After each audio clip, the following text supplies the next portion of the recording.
Ay, naku, ito, pag-usapan naman natin dito sa kabilang hearing na nagaganap na talaga mapapansin natin, ibang-iba doon sa dating hearing nila Senator Marcoleta. Di ba?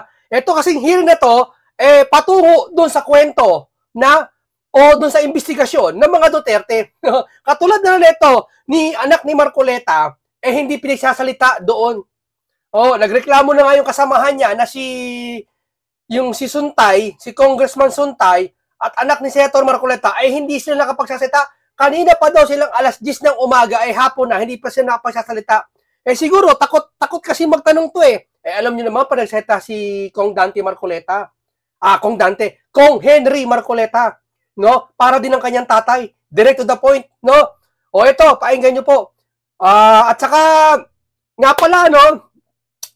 Talagang alam niyo naman sa, itong usaping ito, kailangan maipaalala natin sa inyo.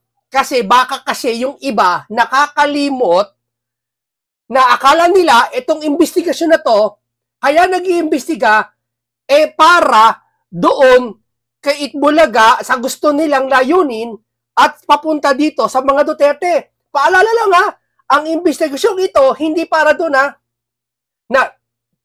ang investigasyon ito, para po ngayong kasalukuyang nangyayari sa ating 2022-2025.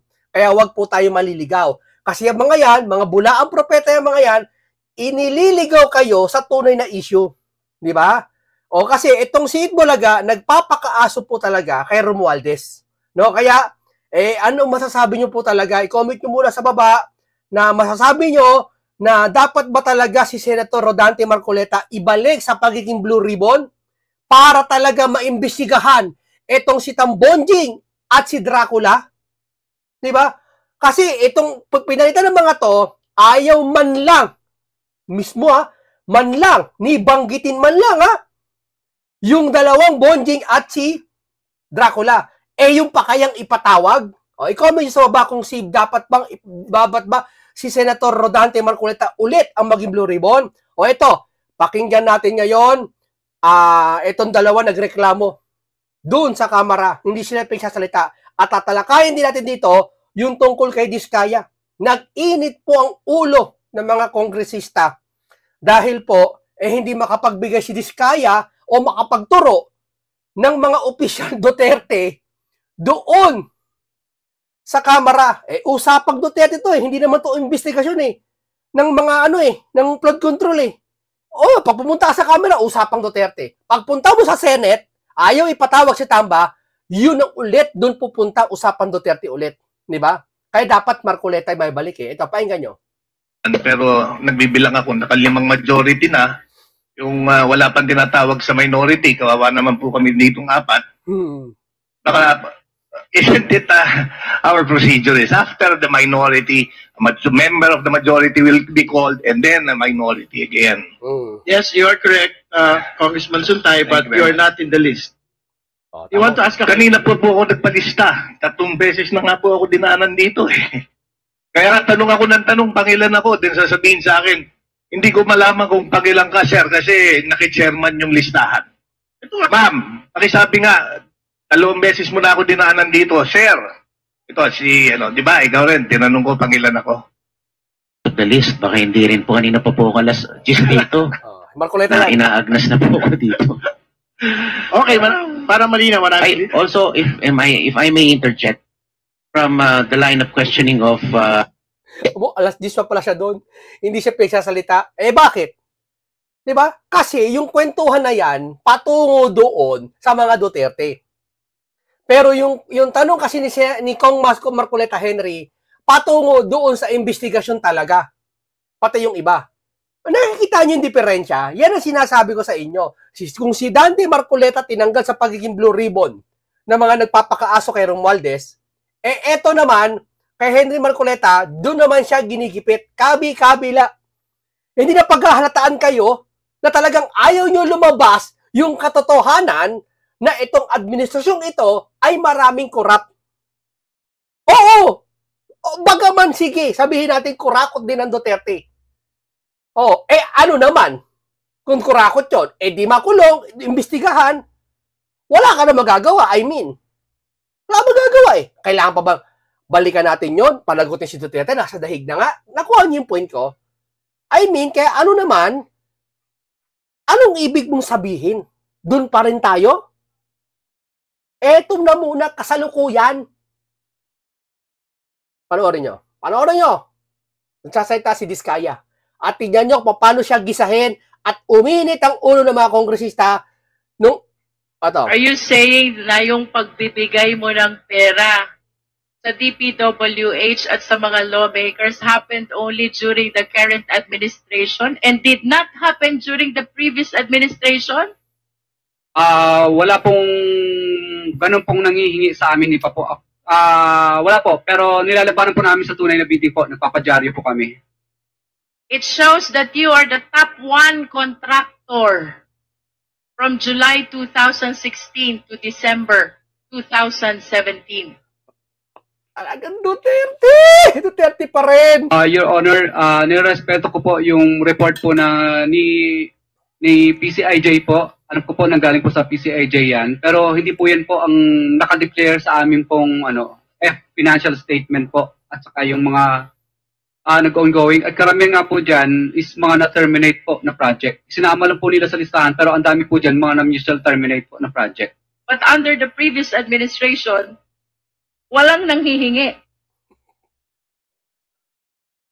Your Honor, meron din naman pong nanghihingi pero takot din po sila. Takot sila pag napapadyaryo po sila. Katunayan po, yung mga taga-DPWs noon, pag dumarating na po ang St. Gerard Construction, ang tawag nila sa amin pasaway. Sinasabihan ko sila, pasaway ba ang sumunod sa RA 9184? Ano ba ang ibig sabihin sa inyo ng pasaway? Yung sumunod sa batas o yung hindi sumunod sa batas? Kaya pinadyaryo po namin sila. There. Takot kasi sila mamatay. Takot sila malagyan ng plaka na wag tolaran. Ito, real talk lang tayo. Real talk lang. Doon ang, di ba sa panahon ng Duterte, na uso yung may plaka na wag ito tolaran. Pusher ako, user ako, wag akong tolaran. Di ba? O magnanakaw ako, wag akong tolaran. Kurakot ako, wag akong tolaran. Takot sila sa ganung diskarte. Kaya yung mga yan, nag-iingat. Kaya yung panahon ng Duterte, di talaga makapagtuturo ang Diskaya. Ha? Sige. Kung makapagturo, iimbestigahan, litisin, paragutin, ikulong. Pero unahin nyo tong problema ngayon. Sabi mo, yung affidavit mo pertains to the current administration. So that is the second half of 2022 until 2023, at least for those that are shown in the graph. But if you will notice, Mr. Diskaya, yung revenue mo nag-spike 2017, 2018, 2019, 2020, 2021, and even the first half of 2022. Tignan mo yung 2023, bumagsak yung yung kita ng Diskaya. Talagang pinapalabas nila, itong investigasyong ito, hindi ko alam kung inedit yan, wala talagang kurakot. Ang kurakot nasa mga Duterte. Nasan yung sinabi ng Pangulo, paulit-ulit tayo, na natapos na ang 5,500 project? Nasan yun? Hindi niya makita. Bakit pagdating sa pagdinig, tila yata inuhukay yung mga Duterte? At parang dito sa graph na to, lumalabas, mas malakas ang kita ng mga Diskaya sa panahon ng Duterte. Bakit? Di Diskaya lang ba ang kontraktor? O ngayon, pag Duterte pinag-uusapan, Diskaya kayo. Pag si Henry pinag-uusapan, napansin nyo? Pinuproteksyonan pag si Henry. Hindi si Henry, saka si Bryce. Hindi pala si Henry tuloy. Tama, Henry Mendoza, isa, yung mataba. Yung isa si Bryce, pinuproteksyonan, iniingatan, huwag ibalik sa Senado. Nakapokus sila sa investigasyon, pinaniniwalaan nila. Pag sinabi, Jinggoy, Joel, period. Sige, may kaso sila. Dahil magrarally, Joel, magnanakaw, Jinggoy, magnanakaw. Nasabi ng Bryce pinaniwalaan si Bryce. Samantalang Diskaya, hindi pinaniniwalaan. Nagsaba rin naman. Bagkos, sinabi nila, si Rodante Marcoleta daw, binibigyan proteksyon to mga Diskaya. Di ba? Unfair. Ibig sabihin, may pinagtatakpan na isang bagay. Na ano yun? Doon sa bagay na tinumbok na ng dating Diskaya. Bagay na ayaw nila ulit matumbok. Kaya doon sila pumupunta sa mga Duterte. Di ba?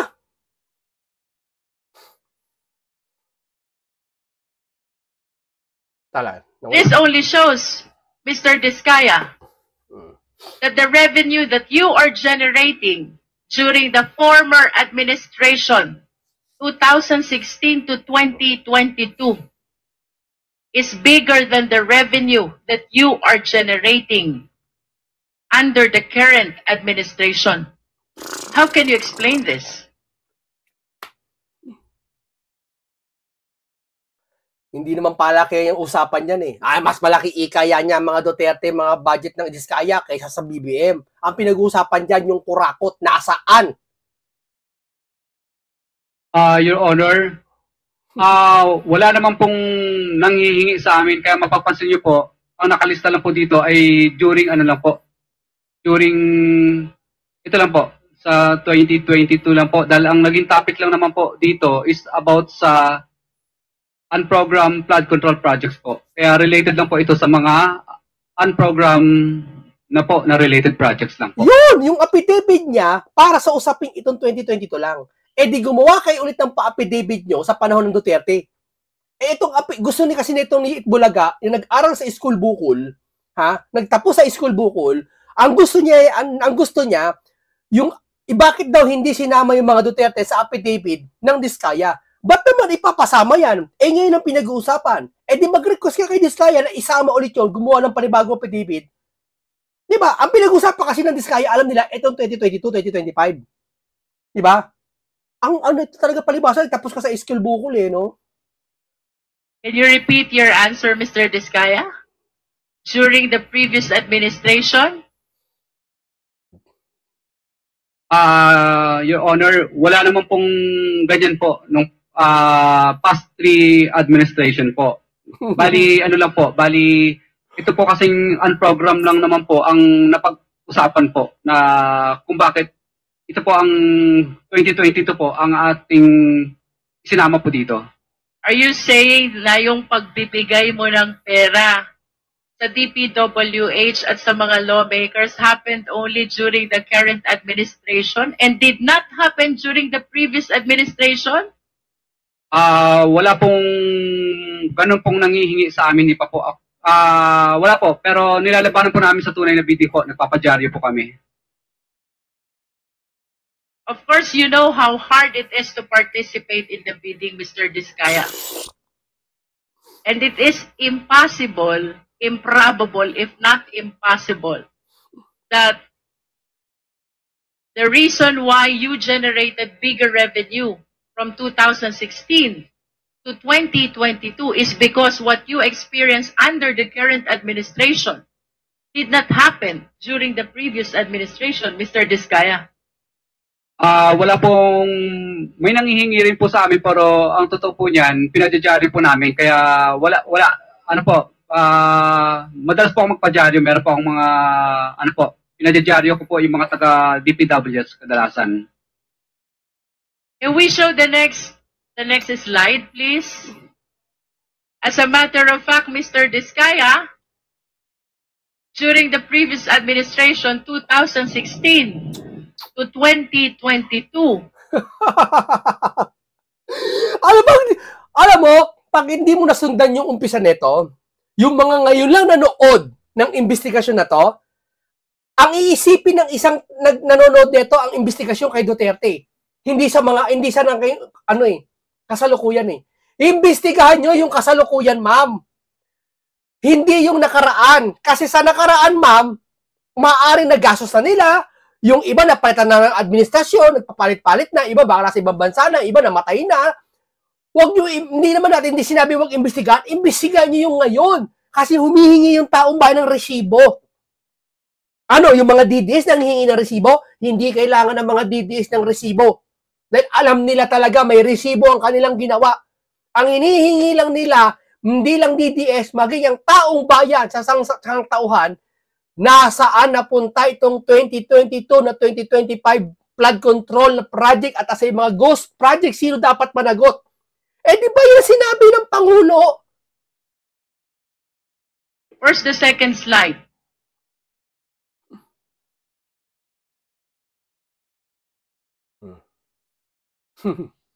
Dahil Duterte administrasyon. Basahin mo. Duterte administrasyon contractor. It shows that you are the top 1 contractor from July 2016 to December 2017. That's 1.5 years.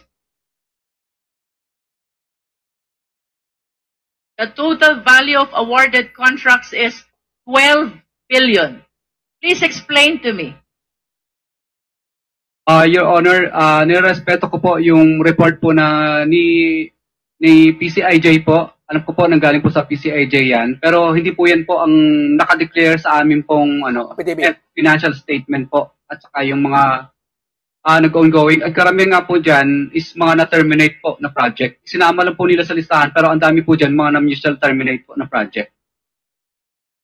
If that is not correct, then how much is the amount of the awarded contract to St. Gerard?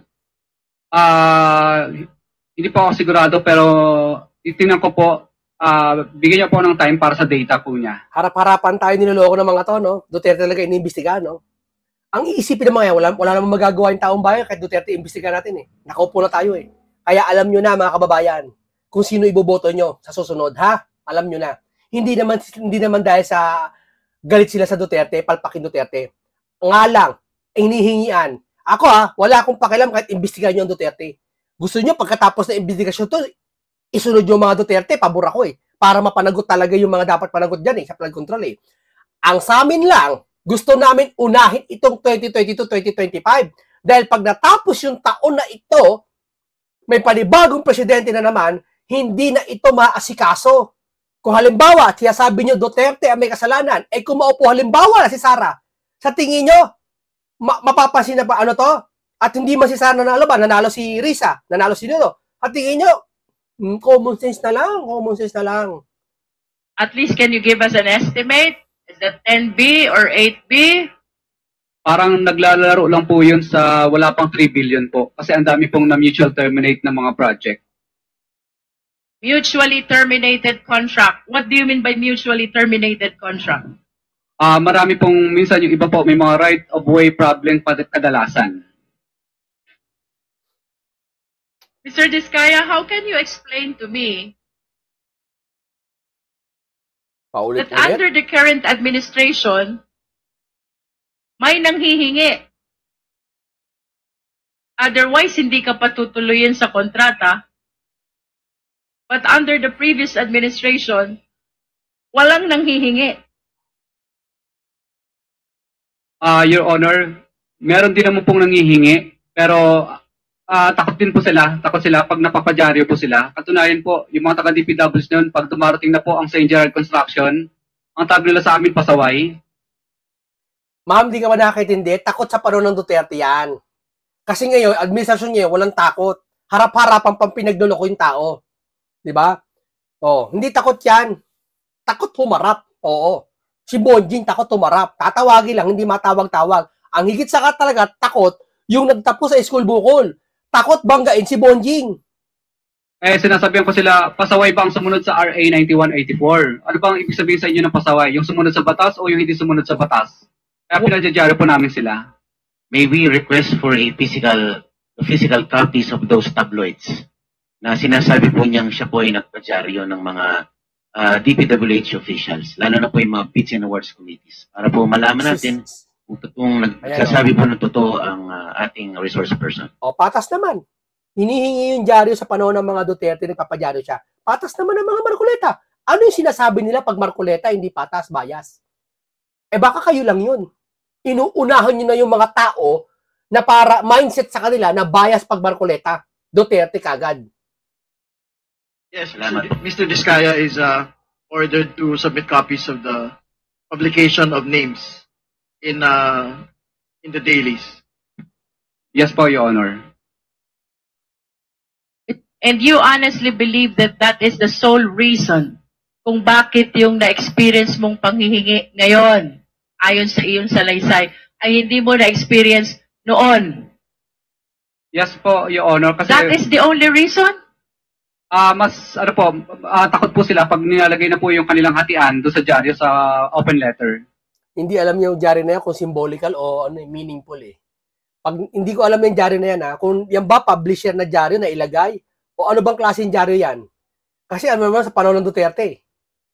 Ibang klase pag sinabing katok eh. Di ba pag sinabing tokhang yung katok, iba kalalabasan mo eh. Pag sinabi na dyaryo, baka iba rin kalalabasan mo, baka takpan ng dyaryo. Ano ba talaga? Hindi ko alam kasi alam ko sa panahon ng Duterte, may mga ibig sabihin na salita si Duterte. Pag sinabi niyang, sasakay tayo yung helicopter, yari ka doon. Baka ihulog ka. Di ba? Pag sinabing dyaryo, hindi dyaryo, malagay ka sa dyaryo. Hindi, baka takpan ka ng dyaryo. Di ba? Hindi ko alam hindi ko sure. Sa akin lang, haka ko lang yan. Is it not that dapat mas nagpa-dyaryo ka pa nga ngayon? Dahil sabi mo, maraming nanghihingi sa'yo. Your Honor, kaya po ako naglakas loob na po ngayon na magsalita dahil kami po ay gustong tumulong po kay PBBM po. I understand, but prior to this time, Mr. Diskaya, kung noon, nasabi mo takot, palagi ka nagpapadyaryo, bakit hindi mo naisip yan? Why did you wait for the President to discover all the anomalous projects? Ano ibig mo sabihin, ma'am? Mas kurakot ang Duterte kaysa dyan. O sige, palagay natin mas kurakot ang Duterte kaysa ngayon. So, asan ang investigasyon ngayon? Bakit nasa Duterte lang? Bakit? Umiiral ba ang Duterte ngayon? Ha? Bakit? Yung hindi na simulan tong flood control na to na investigasyon, bakit di nyo sinimulan sa kay Duterte kung talagang hilig nyo mag-ano kay Duterte? Halimbawa, wala pang investigasyon, kalkalin nyo yung flood control ni Duterte. Ba't di nyo kinakalkal? Kasi alam nyo, mabubulilyaso yung ngayon. Kaso, wala kayong magawa na bulilyaso na yung ngayon, kaya imbestigahan na rin yung noon. Tama, mali? In Bulacan, before you came out to the open.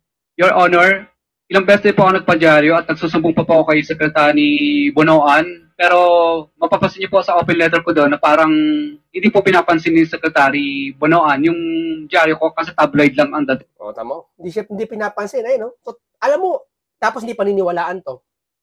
Hindi imbestigahan yung sinabi niya. Ang paniniwalaan yung Bryce. Kasi itong Diskaya, yung affidavit niya, andun pa rin si Bonjing. Di ba? O yun po, maraming salamat po. Isang mapagpalang araw po sa inyo. God bless po. Mag-ingat po lagi kayo.